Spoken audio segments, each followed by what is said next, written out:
E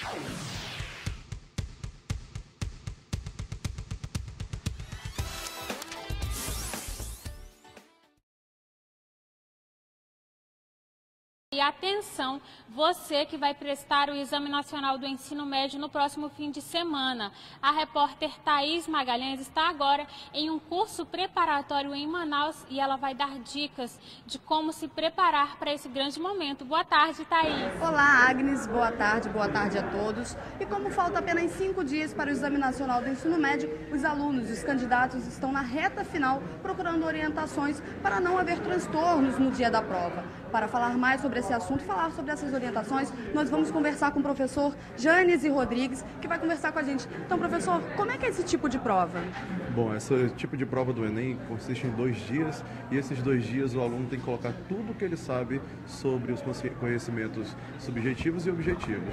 45 questões de português, 45 questões de matemática, mais o primeiro dia cheio de conhecimentos gerais, ciências humanas, naturais. Então, tudo aquilo que ele aprendeu durante um ano, ou melhor, 3 anos de ensino médio, em 2 dias.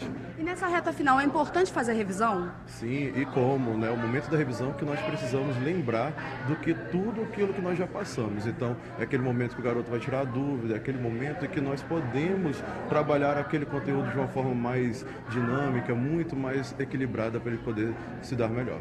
As questões da prova, elas são mais compridas, são difíceis? Como é que faz para a gente aliviar o estresse nesse momento? Esse é o grande problema, porque o Enem ele gosta muito de trabalhar com texto. E o nosso problema é que o aluno não gosta de ler.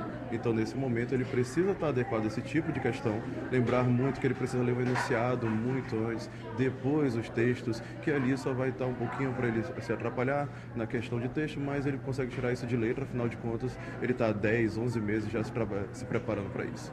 E assim, para evitar transtornos no dia da prova, o senhor tem algumas dicas, até conhecer o local da prova antes do dia da prova? Com certeza. O importante é que essa semana ele tire para ir pelo menos 1 ou 2 vezes, saber os caminhos, lembrando que dia 24 é o feriado na nossa cidade, então ele precisa sair antes. Aquele aluno que depende de ônibus, ele precisa lembrar que é um sábado, é feriado, então ele vai ter a malha viária reduzida, então ele tem que tomar cuidado com isso. 2 horinhas antes acho que é o suficiente para ele poder chegar ao local. E na noite anterior, revisa alguma matéria ou descansa? Bom, é complicado, porque você fala com um aluno, ele quer revisar, outro quer descansar.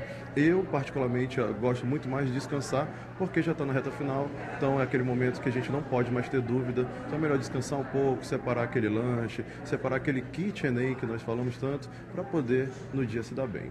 No caso, o que seria esse kit Enem? O que pode ser levado para a prova?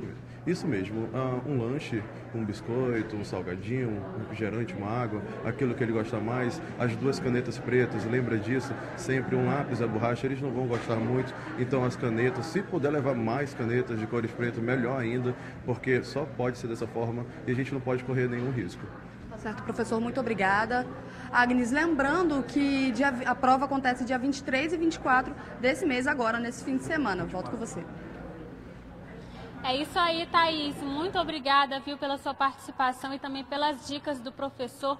A gente sabe que o Enem não é só a principal ferramenta de acesso ao ensino superior no Brasil, mas também é uma oportunidade para os estudantes que querem tentar algum curso no exterior, como em países da Europa, por exemplo. Por isso, se preparar é fundamental e se informar sobre as muitas possibilidades a partir desse exame também é muito importante. Mas olha, gente, tem muitas mensagens chegando aqui no nosso WhatsApp. Daqui a pouquinho eu vou ler, porque agora a gente vai para um breve intervalo. Continue com a gente, porque o Amazônia Agora ainda tem muitas coisas legais para você acompanhar. Até já!